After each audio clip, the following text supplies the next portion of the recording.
صل وسلم وبارك على سيدنا محمد في الأولين وفي الآخرين وفي كل وقت وحين وفي الملأ الأعلى إلى يوم الدين وعلى آله وصحبه أجمعين.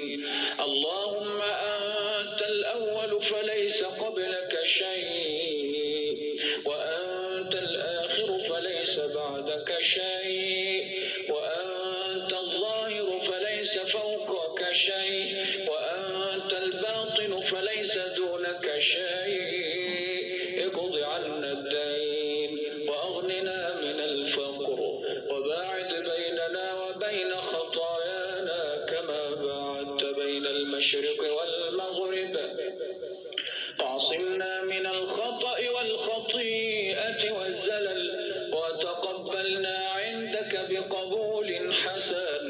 اللهم افتح علينا فتوح العارفين، اللهم افتح علينا فتوح العارفين بك، وأنزل علينا يا ربنا من خزائن فضلك ورحمتك ما تثبت به أفئدتنا وقلوبنا، وانقلنا يا ربنا إلى أحسن حال.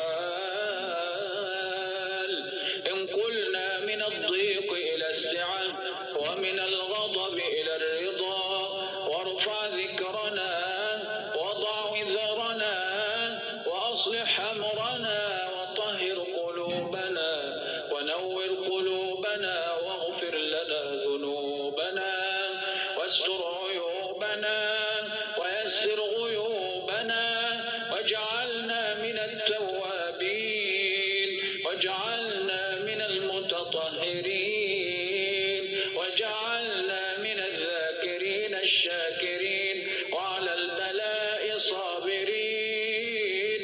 يا عزيز يا كريم، اللهم أبطل أثر عين أصابت رزقا فأمسكت، اللهم أبطل أثر عين أصابت رزقا فأمسكت، وأصابت بيتا فدمرت، وأصابت جسدا فأمرضت، وأصابت قلبا فأحزنت، وأصابت جمالا فشوهت، وأصابت عقلا فشوشت، وأصابت ناجحا فأفشلت.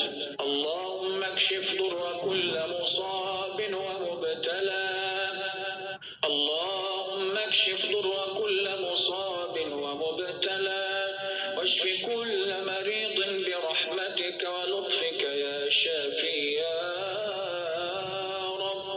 اللهم احفظنا من ضيق الصدر، وارفع عنا الهم والحزن، والطف بنا يا ربنا في كل حركاتنا وسكناتنا، وارحمنا وتوفنا وأنت راض عنا.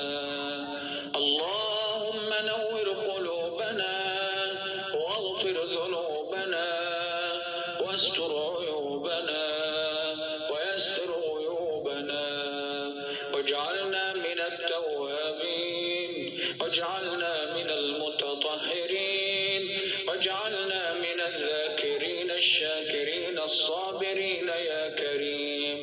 وعاملنا اللهم بفضلك وإحسانك لا بعدلك وميزانك، عاملنا يا ربنا بما أنت أهله، ولا تعاملنا بما نحن أهله، إنك سبحانك أهل التقوى وأهل المغفرة.